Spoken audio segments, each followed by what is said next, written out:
আজ শেয়ার করব 5 ফোড়ন দিয়ে কুমড়োর রেসিপি, যেটা খেতে এতটাই টেস্টি হয়, ভাত, রুটি, পরোটা সমস্ত কিছুর সাথেই খেতে লাগবে দুর্দান্ত।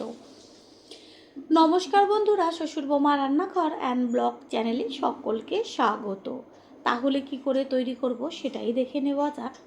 প্রথমেই এইখানে আমি কুমড়ো নিয়ে এসেছি। এবার কুমড়োটার গায়ে থেকে খোসা ছাড়িয়ে তারপর ছোট ছোট টুকরো করে নিয়ে ফিরে আসছি। কুমড়ো কেটে নিয়ে ফিরে এসছে আর কুমড়োটাকে ভালো করে জল দিয়ে ধুয়ে রেখেছে। গ্যাসের ওভেনে কড়াই বসিয়ে তাতে দিয়ে দিয়েছি সর্ষের তেল, আর তেলটা গরম হয়ে যাওয়ার পরে এর মধ্যে ফোড়ন দেওয়া হলো শুকনো লঙ্কা। লঙ্কা একটু ভাজা হওয়ার পরে এর মধ্যে দিয়ে দেব ছোট চামচের 1 চা চামচ পরিমাণ পাঁচফোড়ন। পাঁচফোড়নটাকে তেলের মধ্যে গ্যাসের ফ্লেম লোতে রেখে ভেজে নেব, আর যখন সুন্দর একটা মিষ্টি গন্ধ বেরোবে দেব একদম অল্প করে হলুদ গুঁড়ো। হলুদটা দেওয়ার কারণ হচ্ছে, এখন যে তেলের মধ্যে কুমড়োটা দিয়ে দিলাম চারদিকে তেলটা ছিটবে না। আমাদের গৃহিণীদের এই সব ছোট ছোট টিপসগুলো সকলেরই জানা দরকার। দেব ডুমু ডুমু করে কেটে নেওয়া আলু।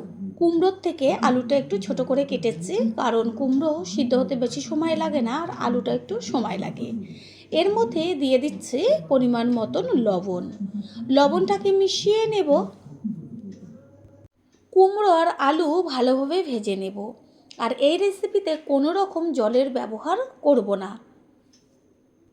সেই কারণে গ্যাসের ফ্লেম লো টু মিডিয়াম করে কুমড়োটাকে ভাজতে হবে। দিয়ে দিচ্ছি পরিমাণ মতন হলুদ গুঁড়ো। হলুদটাকেও মিশিয়ে নেব। তাড়াতাড়ি কুমড়ো আর আলুটা সিদ্ধ হওয়ার জন্য কিছুক্ষণের জন্য একটু ঢাকনাটা চাপা দিয়ে দেব। কিছুক্ষণ বাদে ফিরে এসে কড়াইয়ের ঢাকনাটা সরিয়ে দিয়ে তারপর কুমড়ো আর আলুটাকে খুন্তি দিয়ে একটু নেড়ে চেড়ে দিতে হবে, যেন নিচের দিকটা পুড়ে না যায়। এইভাবে ঢাকনা চাপা দিয়ে দিয়ে একটু বাদে বাদে নেড়ে চেড়ে দিয়ে রেসিপিটি তৈরি করতে হবে। এতটাই খেতে ভালো লাগে, যেটা নাকি খাওয়ার পরেই বুঝতে পারবেন। কুমড়োটা অনেকটাই সিদ্ধ হয়ে গেছে। এই পর্যায়ে দিয়ে দিচ্ছি 1 চা চামচ পরিমাণ আদার পেস্ট, আর হচ্ছে ঝালের জন্য ছোট ছোট করে কেটে নেওয়া কাঁচা লঙ্কা। আদা আর কাঁচা লঙ্কা একইভাবে কুমড়োর সাথে ভাজা হতে থাকবে। কুমড়ো আলু ভাজা হতে থাক, আবারও কিছুক্ষণের জন্য ঢাকনাটা চাপা দিয়ে দেব। আর গ্যাসের অন্য ওভেনে একটা মশলা তৈরি করব। সেটা হচ্ছে, যেহেতু 5 ফোড়ন দিয়ে রান্নাটা করব, সেই কারণে তড়কা প্যানের মধ্যে প্রথমে দিয়ে দিয়েছি একটা শুকনো লঙ্কা 2 টুকরো করে। লঙ্কাটা একটু ভাজা হলে পরে এর মধ্যে দিয়ে দিলাম 1 চা চামচ পরিমাণ 5 ফোড়ন। ফোড়নটাকে গ্যাসের ফ্লেম লোতে করে ভালোভাবে ভেজে নেব। এইদিকে তো কুমড়োটা ভাজা হচ্ছে, আর একটু চামচ দিয়ে বারে বারে নেড়ে চেড়ে দিতে হবে। যখন দেখবেন মশলাটা চটপট হয়ে ফুটতে শুরু করেছে, সুন্দর একটা গন্ধ বেরোচ্ছে, তখনই এটাকে নামিয়ে ফেলতে হবে। এটা ভাজা হয়ে গেছে, একটা প্লেটে ঢেলে পরে ঠান্ডা করে তারপর গুঁড়ো করে নেব।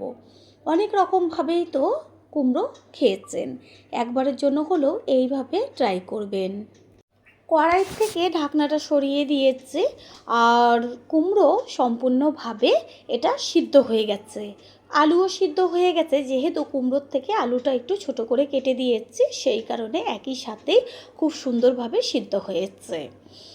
আমি খুন্তি দিয়ে চেক করে দেখিয়ে দিচ্ছি আলুটা কত সুন্দরভাবে গলে গেছে। একটা ছোট হামল দিস্তার মধ্যে 5 ফোড়ন আর শুকনো লঙ্কাটা যে ভেজে রেখেছিলাম সেটাকে ঠান্ডা করে নিয়ে এবার গুঁড়ো করে নেব। এটা গুঁড়ো করতে একদমই বেশি সময় লাগে না। 5 ফোড়নটা যে গুঁড়ো করে নিয়েছি, এবার সেই সম্পূর্ণ গুঁড়োটাই এর মধ্যে দিয়ে দেব। কুমড়োর পরিমাণ অনুযায়ী মশলাটা কম বেশি ব্যবহার করতে হবে। ভালোভাবে মশলাটাকে মিশিয়ে নেব, আর এই সময় এত সুন্দর একটা গন্ধ আসে। প্রথমবার যারা আমাদের চ্যানেল ভিজিট করছেন তাদের আন্তরিক শুভেচ্ছা ও অনেক ভালোবাসা। আমাদের রেসিপিগুলো যদি ভালো লেগে থাকে সাবস্ক্রাইব করে দেওয়ার অনুরোধ রইল, ও পাশে থাকা বেল আইকনে ক্লিক করলে পরবর্তী ভিডিওগুলো সবার আগে আপনাদের কাছে পৌঁছে যাবে।